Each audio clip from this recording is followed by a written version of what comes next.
So welcome everybody to the Ranorex Champions training. My name is Jay or Jason, I go by either, and I've been with Ranorex for almost 7 years now. So I've been doing these trainings for the last 3 and had some great experiences, great feedback. Hope to teach you guys a lot today. I've also done automation before Ranorex, so I have a pretty good idea of what it is like to be like the user of Ranorex. But yeah, that's me. If you guys don't mind, I'll quickly go around the room, and what I'd like to hear is your name, of course, what it is you do, what's your role, and more importantly, I guess, most importantly, is what your exposure is to Ranorex. So if you've never seen it before, this is your first time ever using it, just let me know that you're at a 1, but if you are a master, then a 10. So why don't we kick things off, and I'll just pick a name out of a hat here. Let's start with Amanda. Can you hear me okay? And let's check that your mic's working. Hello. Yeah. Yeah. Yes, we can hear you. Can you hear me? Yeah. Amanda Turner. I've not really used Ranorex, so I'd probably say number 1 for me, I'm afraid. Sure, no problem at all. Well, welcome. We'll go right down the list here. Cherry, will you be next? Because it's Charu, would you go by Cherry? Yeah, Cherry. Hi. I've never used Ranorex before, so I'll be a number 1 as well. Very good. We're going to learn a lot, so we'll start with the basics. Don't worry. We're not going to jump right in too deep. Chris, of course, you'd be next. I've worked with you. I'm Chris. Beginning. Yes, thank you. Hi, I'm Chris. I'm an Aquarius. No, I've never used Ranorex before, so I'll put myself as a half. There you go. Very good. Welcome. Daniel, looks like you're next. All right. Yeah, Daniel Kinch. I'm the senior test analyst. Yeah, probably the same as everyone else, a number 1. Never used it. Never really heard about it until we sort of started this off. So yeah. Very good. Well, welcome. And James, if you don't mind.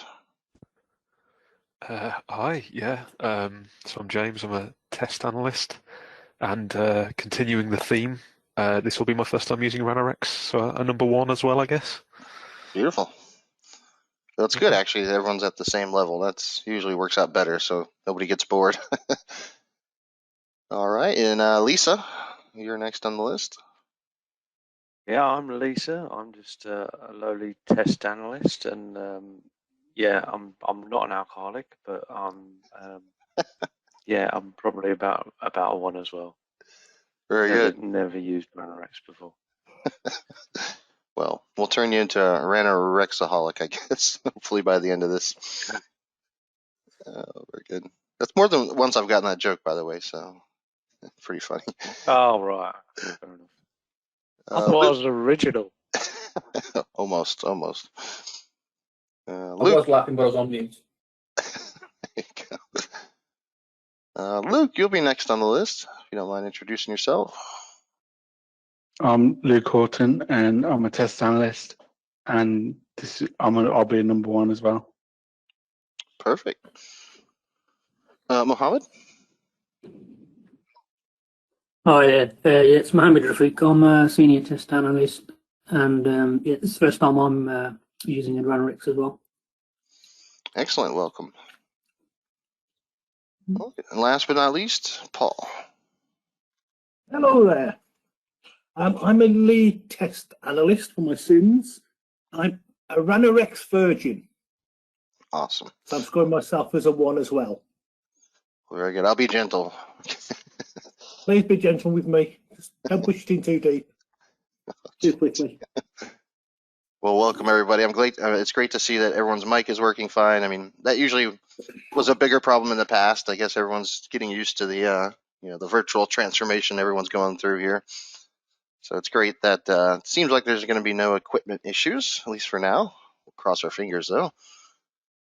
And yeah, before we actually get kicked into the agenda here, I did want to just double check and make sure that everyone was able to download the training programs folder. So I had a link I sent out, I guess it was last week. with the download link for that. If you haven't, no big deal. It's a really quick download. Just let me know. I can throw it in the chat real quick if that's the case. Might as well do it anyway, I guess. I should have all done it. Fingers crossed. I put it in our shared folder, so everybody's got access to it. Very good. Well, in that case, I will just throw it in there just to be safe, because it is a quick download. But for those who haven't had it yet, here's a link in the chat window. I want to just quickly introduce kind of what that is going to be about. First, let me make sure my link works there.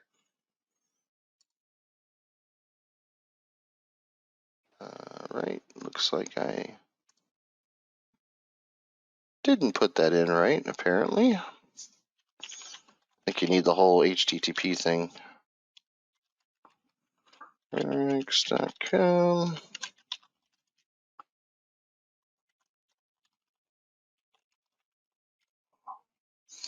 The reason I check as well is we just did a server migration, so it did work last week, but I'm a little worried that it's not going to be working this week. So let me try that. Okay, yep. So, a good thing you guys downloaded when you did. It looks like that server link is a little flaky right now. But yeah, let me know if I need to get it to you some other way. Sounds like everyone has it though. So what's in that training programs folder real quick, just to introduce kind of how we're going to use it. In there you'll find a couple different sample applications we'll use. They're very simple, right? So they're good for learning the basics, but certainly we'll talk a lot about your website, right? The web-based portal. And I'd like to also, some point tomorrow, take a look at that. We'll figure out a way to do that, whether it's through snapshot files or live view. But really, no matter what kind of application we're looking at, the lessons here are going to be pretty much working for all, right? So we will use a few sample apps just to kind of kick things off and keep things simple. Of course, every application is a little nuanced, but again, the lessons we'll go over, especially in the beginning here, really apply to all, right? Any type of application you're trying to automate. So no worries there. Of course, the PowerPoint and PDF are in there as well, but honestly, those don't do very much by themselves because this workshop is very, very hands-on. So we're not going to be just reading slides or anything. The slides are kind of there just to introduce the topic, and most of the actual learning will happen through kind of a hands-on approach. Last but not least, because of that, right, because we're going to be doing a lot of hands-on stuff, I do have this templates folder. So basically, these are here to make sure that no one gets left behind, right? If you get a blue screen of death, or maybe, we're all working from home, who knows what happens? You might have to get pulled away from your computer for some kind of emergency. No worries there. You won't get lost. You won't get left behind because these templates are basically going to keep everybody at the same stage throughout these exercises. So while it's, while I hope nobody has to get pulled away, we do have a backup plan, right, in case anything weird happens. Now, the first day, there might be some technical things happen, right? Some technical issues. I would be more surprised if there weren't any, but we'll work through those. That's a big part of the first hour here is kind of ironing out any issues that may pop up and get in the way of training. So hopefully you guys all have that downloaded and unzipped onto your, I recommend putting on your desktop or just somewhere you can quickly get to it, because we will be going in there quite a bit. Lastly, of course, you do also need Ranorex installed, and hopefully with those temporary licenses I sent out, there's no issue there. But certainly, like I said, especially the first hour here, if anything weird pops up or you're having trouble with anything we're trying to do, definitely just jump in and let me know, and we can get it all sorted out. So with that being said, let's jump in here. I just want to give you guys a quick rundown of what we're going to be doing over the next 3 days.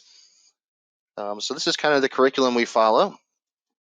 And so we start off with day one on just an overview, right? Basically learning the basics. What are the different views I need to learn about in Ranorex? What's some of the vocabulary?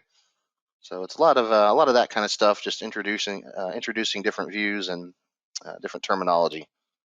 We'll do a recording together. We'll build up a small little test together, and that will kind of introduce all these topics naturally, organically. We'll then have a smaller section here when using the recording functionality. So Ranorex, again, as an automation tool, we do have a codeless approach, as they call it, meaning you can create a test without having to write code, and that's mostly done through using the recorder. Basically, you flip a switch, and then everything you do will be recorded by Ranorex. And there are definitely some best practices in that. Of course, there's best practices sprinkled throughout all of these topics, but I like to focus on the recorder, especially in the beginning, because that's the main approach we see people will start using in the beginning. And that leads us to kind of the final topic of day one usually. It depends on the timing, but we definitely at least get through smart actions on day one, and that's where we'll talk about, okay, now we've recorded a test, how do we kind of do some cleanup, right? Maybe I have some actions I don't need, maybe some steps I don't need. Maybe there's better ways to do what I'm trying to do. So this will introduce a little bit more thinking about, let's say optimizing our test. Okay, and that would be day one for sure. We might get a little bit into the object repository, but normally day two is when we really focus on objects. So again, I know you guys don't know much about Ranorex, but we call it what's called an object-based tool. So an object-based automation tool, and there's lots of them on the market like that. So we're not alone in that approach. And what that means is that basically when we're working with an application, we see it as a collection of different objects, right? Different UI elements. And so a big part of the Ranorex framework is maintaining what we call an object repository. So anything you need to interact with, an input field, let's say your username field, your password field, the login button, right? All those are going to be objects in our object repository. And it's very important to, keep that thing clean and maybe have some good naming conventions going on. So we'll talk about all that, all the best practices behind that. And of course, more importantly, kind of how it works. That leads us into really, I would say, the steepest learning curve in this training, which is object identification. How does it work? Okay, so I mentioned we have this collection of objects we call the object repository, but what does it really mean, right? What makes up an object? So we'll talk about the most important part of that, which is what's called the Ranorex path, or RX path for short. And that's basically just driving directions, how to get to the object. But it is some syntax based on XPath, so it is a little bit of a learning curve there. But once you kind of get that down, once it starts making sense how it works, it becomes a very, very powerful tool. Knowing how you can change the way an object is identified, because there's lots of different reasons you might do that. So we spend a lot of time there because, like I said, it is probably the hardest part to grasp, but it is a very, very important part. So we'll dedicate a lot of time to that. Pretty much the whole day two will be all about objects. A smaller subsection of that is when we talk about Ranorex path, we have a ability to set what are called weights or weight rules. And the idea here is just to, if we notice that we're doing a lot of changing of the way we identify objects, and maybe there's a better way that's consistent, right, a pattern that we can see, then you can actually teach Ranorex to start using that pattern. So this all depends on the application. Typically, being a web application you guys are looking at first, there's probably nothing we needed to do here, to be quite honest. It's usually for, mainly for highly customized desktop and some mobile applications that this might apply. So I'll take a look and analyze and see if we need something like that. But like I said, more often than not on web, this will just be a small section where I introduce the concept, but we don't spend a whole lot of time in there because it won't be, beneficial, let's say. But it all depends. We'll see when we get there. And that is day two. So day two is all about the objects. Day three is where we kind of have a mixed bag. But the real focus on day three is about teamwork. So we'll introduce a little bit first, kind of a tangent not a little bit not fitting with the theme, let's say. We'll talk a little bit about code, and it's definitely not a C# training class. You're not going to be writing, line by line code here. We'll just basically introduce how it works, how you can share your code. We'll do a small little bit of code together, but don't worry, if you've never written a line of code in your life, you'll be okay. We keep it pretty shallow, unless there's a desire to go deeper. So that, you could say that's another kind of maybe steep learning curve, but honestly, you shouldn't need code too often in Ranorex. 95% of what you're trying to do can be done without code. So yeah, we keep it kind of as a little bit of a side topic. Unless it's a very developer heavy audience, right? Then we can go a little bit deeper. But the last three topics kind of all blend together, honestly. So project organization and working in teams, especially, are very much a hand-in-hand topic. So we'll talk about best practices of just kind of organizing things and why that's so important for teamwork. And working in teams in particular, we'll introduce the concept of using a version control tool. So using Git or Subversion or Team Foundation Server, you might have heard of these systems. Do you have to use them? No, but certainly there are some big advantages, especially when it comes to working in teams, that make it really worth looking at.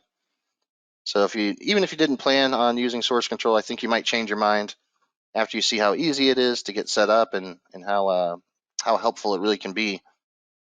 So I'll give you an example of that, and this is one where it might be a little difficult to follow me hands-on because you'd have to have the kind of source control system stood up already. But we record all these sessions, so worst case scenario is you don't want to do it on day 3. You can always watch the video and do it on your own time, really, right? So last but not least, test execution. So I'd like to end on this one because, well, mainly for timing, we might need to possibly schedule another session or something like that, and I don't want to hold back any material that's really required to get started, because of course you can imagine there's a simple way to execute your test in Ranorex Studio, right? You just hit a play button basically, but there are a lot of different ways to do it. So this is really a discussion on things like scalability. How do I run my test in parallel? How do I schedule my test to run, as opposed to the straightforward approach of just hitting the play button.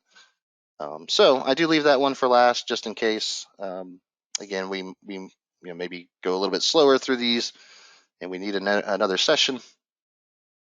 But also because I want it to be fresh on everyone's mind, that the last thing they see is, oh, okay, I can really kind of move this test around and plug and play it where I need it to be.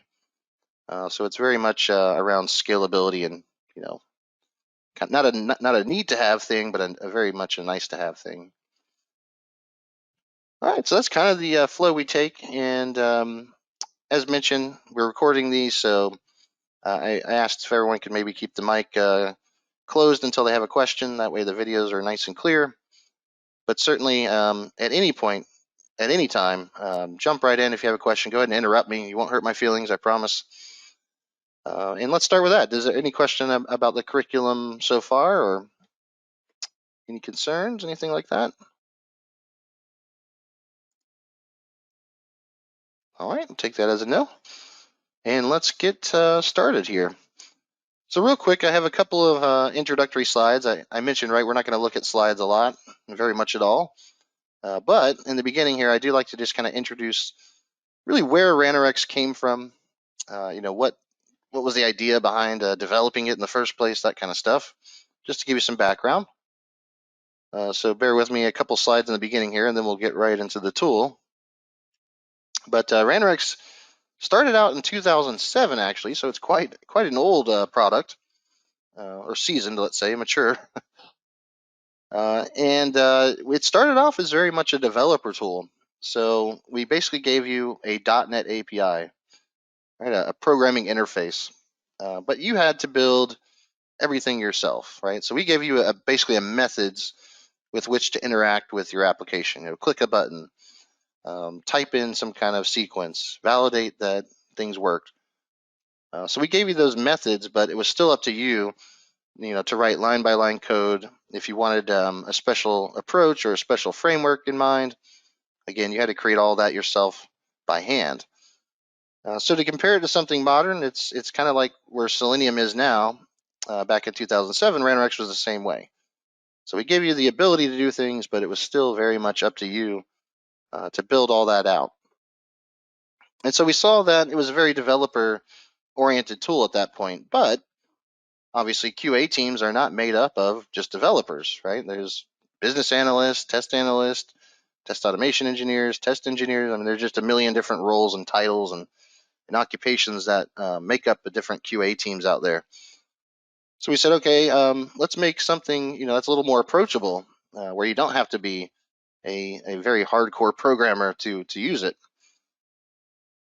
And so we designed Ranorex Studio as basically a wrapper around that .NET API. Now, at the end of the day, you're still creating code. It's just you're not typing it out yourself. And we'll talk about all that, of course. But Ranorex Studio was that business interface we put on top of this .NET API generation to make it easy to use. And it includes a lot of different what you'd call framework components, right? So we have built-in stuff for reporting. We have built-in stuff for test case management, right? Test case design. Also, the object repository, which I briefly introduced, is a big part of that as well. And we'll talk about all the advantages of these, these things you get out of the box to really make your test creation quicker. Is the whole idea, and easier to understand. Now, besides Ranorex Studio, kind of in parallel to that, our development work is also spent just on what we call plugins. Now, the name is kind of misleading. When you hear the word plugin, you think, oh, I got to download something, I have to install something separately. It's not the case here. If you have the latest version of Ranorex Studio, then you also have the latest version of all of our plugins. So these things are kind of always turned on automatically. There's no special switch you need to flip or special thing you need to download. But the plugins basically allow us to interact with different types of applications. All right, so we have, for example, a plugin for web and different web technology stacks. We have a plugin for Java if you want to do a desktop Java application, or a plugin for SAP. So again, these are not something you really need to concern yourself about because they're kind of always on and always working, unless there's a problem, right? Then we might look at them. But in general, they're kind of just always there, always working. So you don't need to worry about configuring those or maintaining or updating those. One thing we'll definitely discuss at the test execution part, way at the end, and a really cool fact is that what you're actually creating at the end of the day is just an exe file. So the automation, the test you're creating, is just going to be an exe, just like calculator.exe or outlook.exe, right? Just a runnable program, basically. And because of that, there's lots of different ways you could fit it into your quality ecosystem, right? Whether you use a test management tool maybe, or maybe you're trying to go full DevOps and do a CI/CD pipeline. We'll definitely talk about all these different approaches. Again, that's kind of a final topic. But I'll show you how to fit it into a CI/CD pipeline, for example. And that approach really works the same way. And it all comes down to the fact that your test is just a simple running program. So fitting it in is pretty easy, regardless of what kind of tool set you're looking at. And of course, you can just give that to any Windows machine, right? So even if I don't use a test management or scheduling tool, my test just in general by nature is very, very portable because it's that runnable program, that runnable exe. So kind of always keep that in mind. The thing you're creating is very, very portable. But of course, for the beginning here, we're going to be basically creating and running our test on the same machine and doing a very basic way of that, right? Just basically hitting the play button. So I'll bring that topic up again, of course, in test execution, but kind of to give you a big picture there of what's happening. One more slide. And this is highlighting more of the different approaches. All right, so we do see that you could basically categorize a user of Ranorex into 3 different categories. Either you're going for the really low code approach. Now again, think everything, no matter what approach you take, there is always still that .NET API underneath the covers. Right, so Ranorex is generating .NET code still. Again, it's just that you're not typing it, it's actually doing it for you. And what we have above that, what you'd call an abstraction layer, I don't want to get too technical maybe, but what you'd call an abstraction layer above that is our object repository. So again, no matter what approach you take, every approach is going to make use of that object repository. And I, again, briefly introduced it that, right, it's basically the collection of all the different UI elements that you need to interact with. Okay, so once you have a collection of objects, how you interact with them is where things start to diverge, right? Where things start to be different for different people. So I have some objects, and the easiest way to interact with them is through just using our recorder. So this is the lowest code approach, as you could call it, meaning I don't need to do any coding ever. I basically just hit this record button. I do my test as if I was, manually testing my application. And at the end, I should have a collection of actions against a collection of objects. So this is the simplest approach by far. It is, because of that, a little bit more limited than the other approaches, but it's a great place to start, right? It's a great place to rapidly build up at least a good base of steps and objects. And in most cases, it's all you need. So no worries there. Now on the flip side, right, the other end of the spectrum, it is still possible for you to, write line by line code. If you need to do some kind of custom things, maybe some very advanced conditional type of points in your test where maybe you go X, but maybe you go Y, and maybe you go Z or Z. I'll try to use the UK terminology there. Right? So those kind of situations may still require you to use code. There are some codeless conditional things we can do as well, but if you get too advanced, if you get too complicated, then oftentimes code is the best way to go. And so you still can do that, right? You still can write line by line code. It obviously gives you a lot more power and flexibility, but obviously there's a learning curve as well because you have to be a pretty decent coder. You definitely don't have to be a full-blown computer science master's or anything like that, but certainly just a little bit of Googling is all you kind of need, really, in most cases. But the stronger of a coder you are, the easier time you're going to have there, right? Where I kind of want to get people is somewhat in the middle, right? So you're not just recording, you're using the recorder to kind of build up a good set of base actions, but from there you're editing those actions, right? You're strengthening them, you're getting rid of actions you don't need.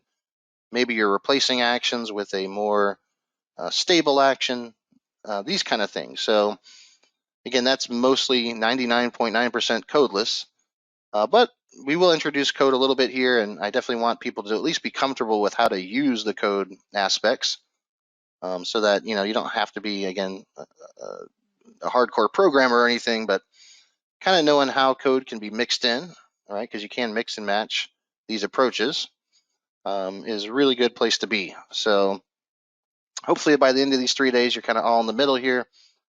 So not the super basic approach, but not the advanced approach either. A little mix of both, maybe. So that's my mission, and that's where I hope to get everybody. And with that, the easiest way is to get right in and start using things, right? Get right in and start using the tool. So together, I'll go nice and slow here, but we're going to build a simple recording with a validation step, and we're going to use a sample application for that. So one of those sample apps in the training programs folder is called rxdemoapp.exe, and we're going to be creating this project completely from scratch. So I'm going to walk you through, step by step how to create a project, and we're going to point it to this demo application. Okay, now just to introduce the demo application. So before we even start Ranorex up, I just want to quickly introduce you to that demo application. It's always a good practice to kind of, think about what kind of test I'm trying to put together here, and think about, what are the minimum steps I need to achieve that test. So I'm kind of thinking while I'm doing this, I'm doing a dry run, as I like to call it. But I'm thinking the whole time, okay, what are these steps going to look like? All right, so first things first, right, I need a step to launch the application. So I'm going to do that manually here, and again, I'm just going to kind of walk you through the scenario that we're going to do. Right, so first things first, we're going to launch the application RX demo app. All right, so if I was using a website, it'd be the same approach. I'm launching a browser and going to a URL. In this case, I'm starting a desktop app. Now, once we get in here, we're going to work with this test database tab portion of the application. So my second step would be like clicking on our tab here to navigate to the right page. And at this point, we're going to do some data entry. So, step 3 would be clicking first name. Step 4 would be typing first name. 5 would be clicking last name. 6 would be typing last name. 7 would be dropping down this department. 8 would be choosing a department with a click. So I'm just kind of thinking in my mind, what are these steps going to look like? 9 would be setting this age. Now, this is where it's a good idea to do a dry run, because I can think to myself, oh, what's the best way for me to interact with this field, because it has a value in it. So I have two options, right? I could do 8 a click, 9 a backspace, and 10 typing in the age. But really, a better option would be a double click. So 8 a double click, at which point I should just be able to type, right? So I save myself an action. So, there's little tricks like this I hopefully will teach you about. But yeah, that's the reason we do the dry run, is to kind of say, okay, what's the best way for me to do it? I certainly wouldn't want to do, right, the increments. Okay, because if I need to set the age to, 50, I'm going to be clicking 50 times. That's 50 different actions. Not a good approach. Right? The double click is the best approach to overwrite the existing value that might already be in there, right? Which brings me to choosing a gender here. That would be, I guess, where were we at? 11? I think 11. 12 would be clicking the add entry button, at which point we'd expect, something over here to happen. In our case, we're going to check this number of entries should go from 0 to 1. So we're going to create a validation, as they call it, for that. That'll be action 13. And then action 14 will be to close the application. Okay, so should be only 14 steps. I know it sounds super simple, but I promise you everyone's going to get different results. It never fails. But when I'm doing this, I'm going to take it nice and slow while I'm recording. And again, it's always a good idea to just do a quick dry run and kind of get the scenario in your head, so that you're not, making mistakes, basically. So that's just the scenario we're going to automate today. 14 steps, adding a person to a table, validating that the number of entries goes from 0 to 1. So as promised, we'll keep it simple in the beginning here, but like I said, I'll be very surprised if we all get exactly the same results. Never has happened before, so maybe this is the day, but probably not. What we're going to do, you can go ahead and close the app if you opened it with me, right? We don't need it yet. But we're going to open up Ranorex Studio here. And if you downloaded it, it should be on your desktop. There is a 32 and 64-bit version, but they act identical, so it doesn't matter which one you open. So 32-bit is perfectly fine. So go ahead and open Ranorex Studio. If you don't have the desktop shortcut, you can also just search for it in your Windows there and give that an open.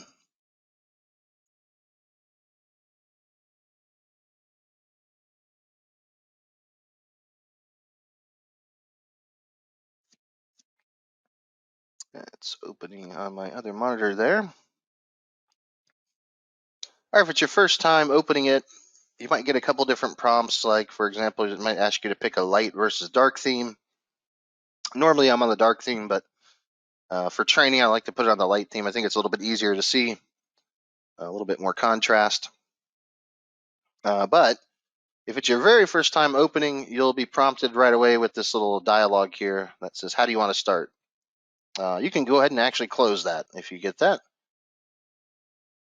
So go ahead and close that initial dialogue.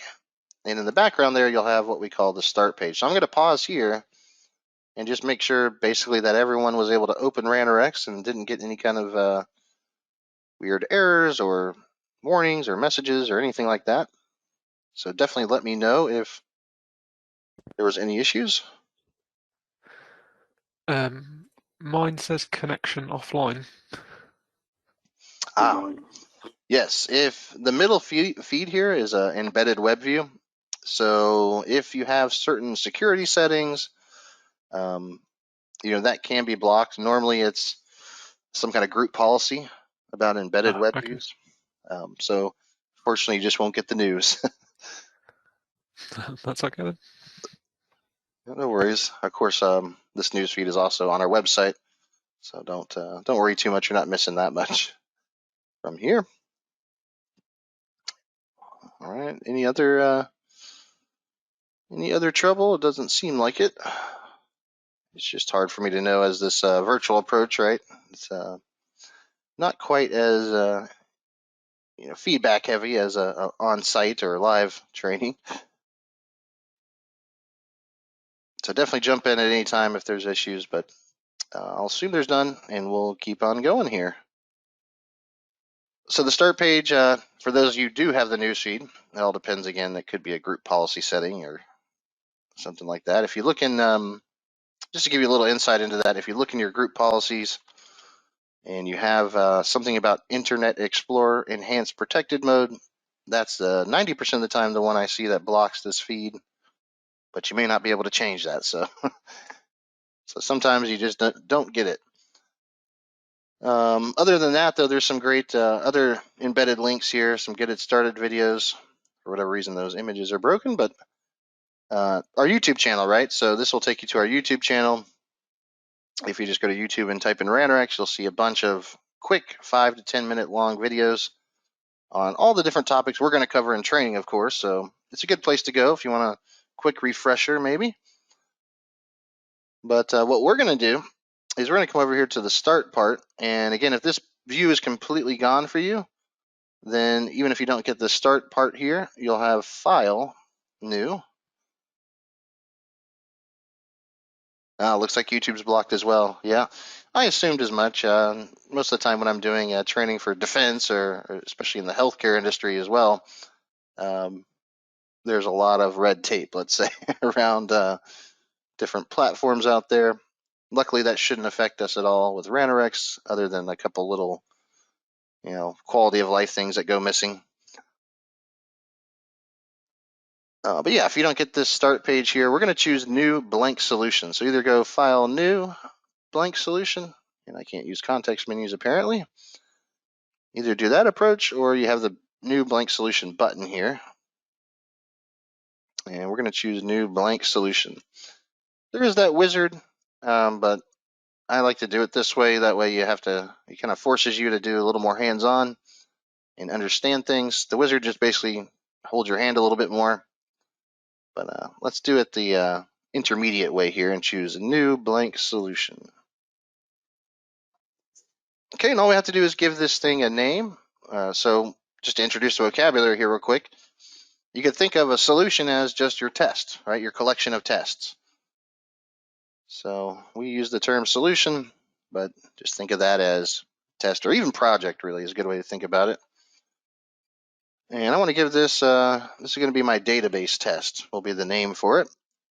You can call it whatever you want, honestly. We're not going to use it too much longer here after we put it together.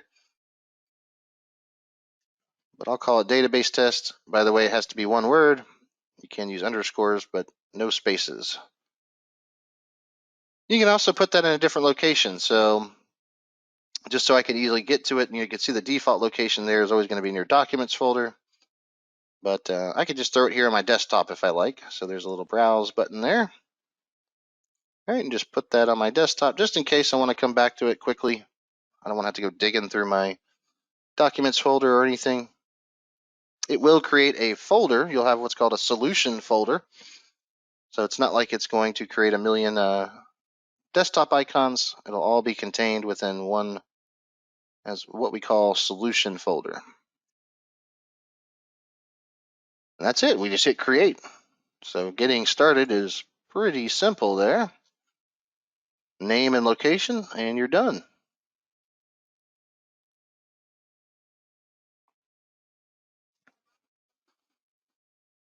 All right, so that should open up once you hit create. Again, I'm going to try to take it nice and slow here a little bit, at least in the beginning.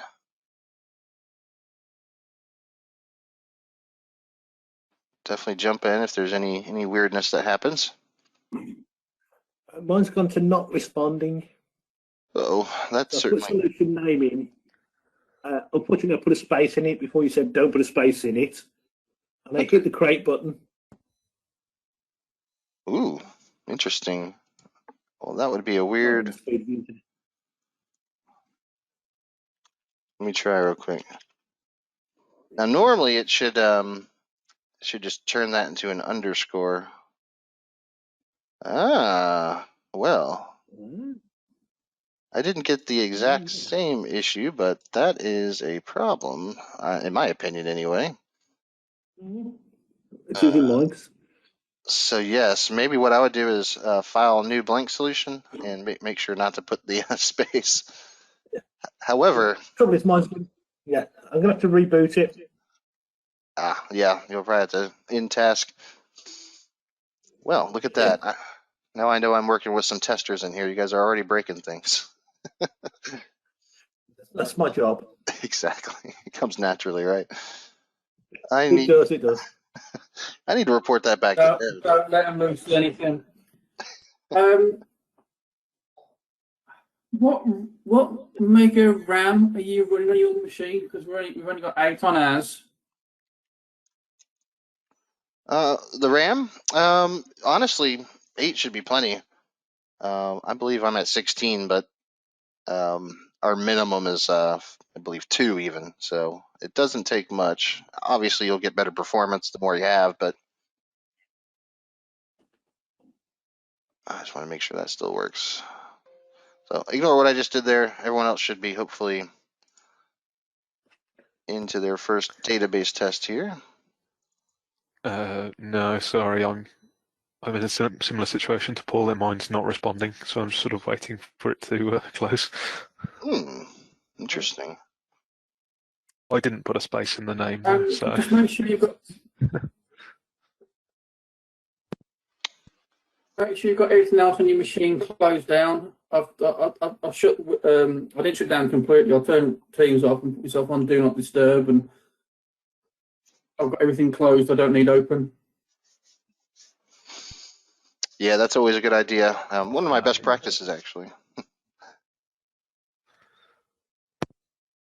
But in general, that was different, surely. Yeah, 8 RAM should be fine. Now, GoToMeeting is also a pretty big memory hog. It's showing very low. Did you both use your profile? Because I think the network connection for the network shares are slightly slow, so that might have impacted it. Very good. Yes. In those cases, if your documents folder, for example, is on a network share, it's not a bad idea to pick a location that is more local. So that could definitely, actually, that's a very intuitive answer. That could definitely be a part of it. So you might want to try new blank solution. Call it database test, I guess, and putting it like on the C drive, for example, somewhere that you can guarantee is local to that machine. So if I just put it directly into the C drive, that would be better.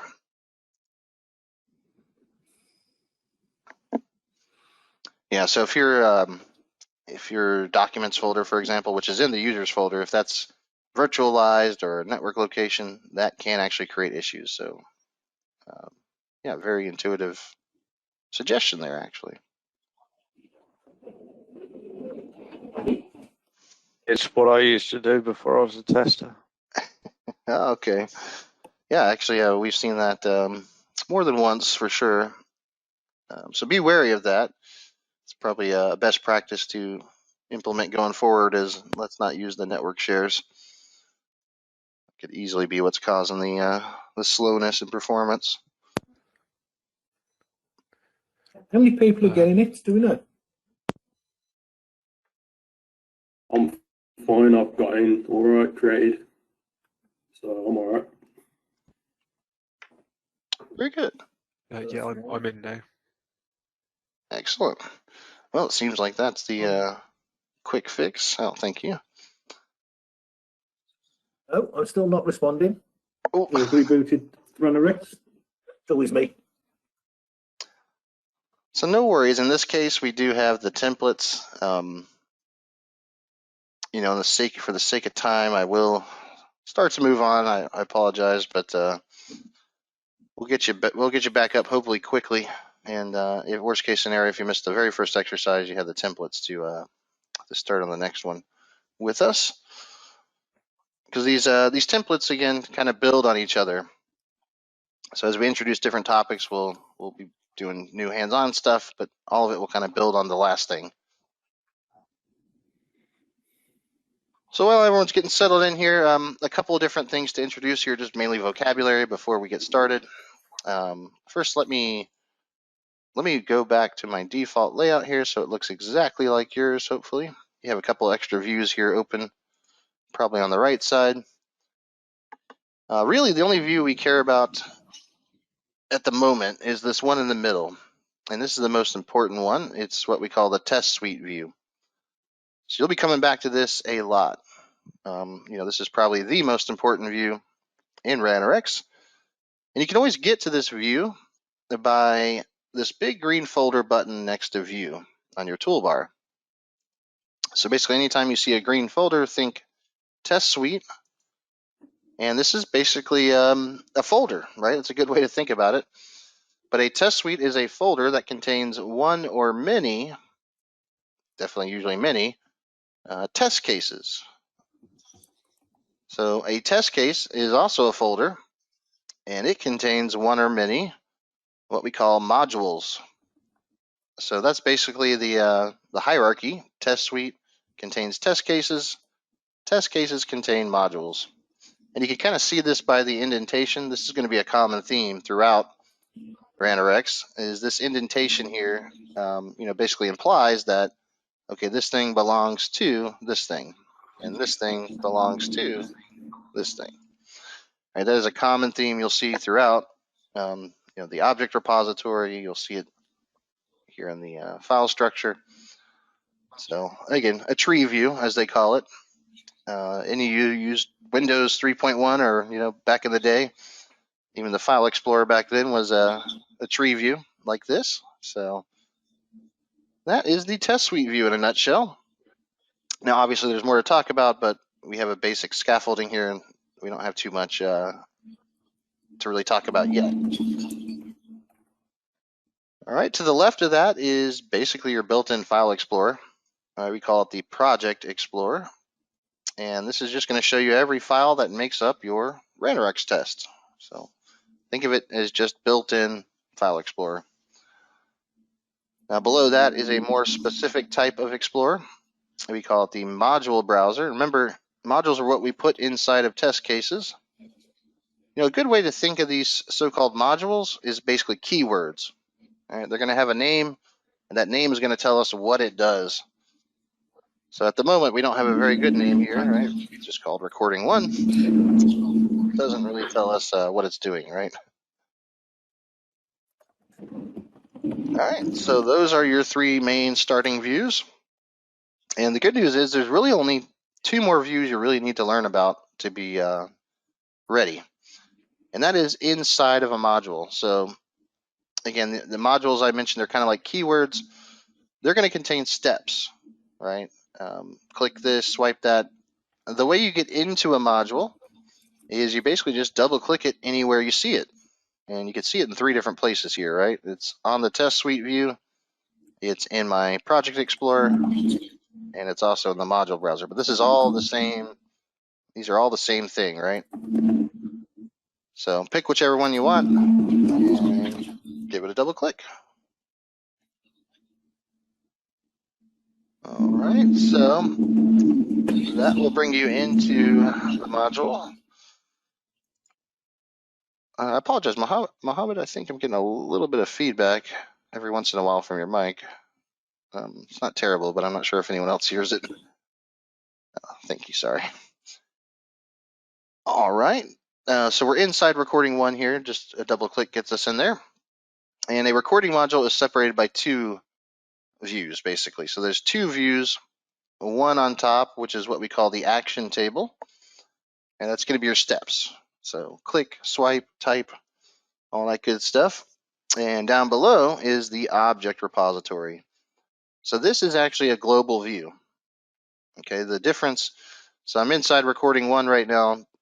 If I'm inside recording 2, right, recording 2 is going to have its own unique steps, but they're both going to share the same object repository. That's a really important key there, is that this object repository is global and every single module is going to share the same one. Okay, there's a good reason for that we'll get into, but that's it. That's the two main views of looking at a module, actions and objects. Now, the first action we actually need to create manually, so we're going to have to do that together. We could hit record right now and work through the desktop to launch our application, but that's not the best way to do it. Whenever I need to launch an application, whether it's desktop, web, or mobile, the best way can be found in this Add New Action drop-down here. So if we open that up real quick, it's just underneath that red record button. You'll see all the different actions. Pretty straightforward, right? You can mouse click something, you can touch or swipe, you can key sequence or do a key shortcut. Right around the middle here, you'll see the three what we call launching type actions. Right? So open browser will take you to a website. Run application is going to run a desktop, an exe or a batch file or a jar file. And then run mobile app will allow you to connect to a mobile device and launch a mobile application. We're going to choose the second one there, the run application action. And again, we'll do some web here in just a little bit, but really the approach is the same. We just need to pick based on our flavor, and our flavor is desktop for the moment, so we'll choose run application. All right, the only thing we need to fill out with this, right, is point it to our app, right, our exe file in this case. Now, rather than type that in, that second column there that says your app has a little button. It's kind of hard to see on the light theme, but a little button there at the end with 3 dots. And that's going to let us browse, which is going to be much easier than typing it all in. So click that little button with the 3 dots, and we're going to browse to our training programs folder. And this is why I mentioned it's not a bad idea to put it on the desktop maybe, so it's easy to get to. Then again, with the network folders, maybe that's not such a great idea either. You might even want to move it to the C drive at some point if there's any trouble.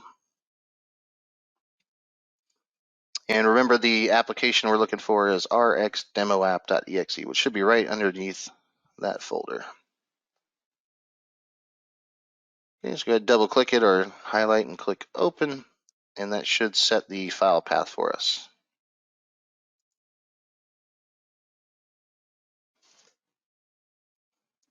So I'll pause for a moment. We are going to run it here in a second, and that's for 2 reasons. We want it to, A, it's going to open the app for us. So if you have the application RX Demo app open already, go ahead and close it. And B, the most important part is we're just going to verify, right, that Ranorex will basically compile and run and make something happen. So that's another tech check, let's say. So once you've created the run application action, you've browsed and set your path here appropriately. Let's go ahead and we're going to actually run this recording. So there's a little run recording button at the top there. And that's, again, going to open the app for us. And hopefully everyone works, right? Hopefully we don't have any issues.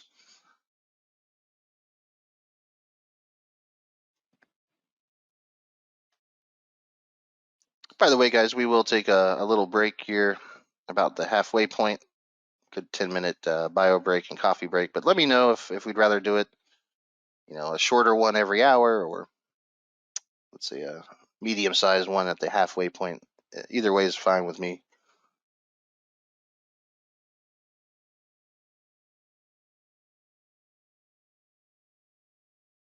All right, now it all depends on your system. Some might be slower than others, but if everything goes well, you should see that RX demo app appear. And in Ranorex, you should get a little report there. Now, I can move this demo app around, right? What I don't want to do is start interacting with it too much, right? I don't want to change its state. This is just an automation best practice in general, not necessarily Ranorex best practice, but any automation tool, especially when you're going to do recording, you don't want to manually change the state at any point, right? Because I want to be sure that if I start recording against this thing, that I'm in the exact state that the app should be in when it launches, right? I don't want to do any extra steps outside of my recording because that could definitely make it not repeatable, right? So you're free to move it around and all that good stuff, but let's just not interact with it really. Other than that, and honestly, you can just bring Ranorex Studio back to the front. Again, anytime you run anything, you're going to get some kind of report back. And in this case, it's a pretty boring one. It just says, "Yep, we ran it," and that's it. So you can close that little report. You can use these tabs up here. I've got a little issue. Can you warn me? Apparently, I need to restart an administrator. Apparently, I'm not an administrator on my laptop. Check one thing real quick. Do you have this this little bug icon up here? Is it blue? It's white, but I'm in dark mode, so I don't know if that's okay. But it's not highlighted. You don't see like a step over, step into. Oh no, I can't see any of that. Okay. Huh. Yeah, I'm not sure. Did you get a warning that says, it's like yellow and it says you want to be an administrator?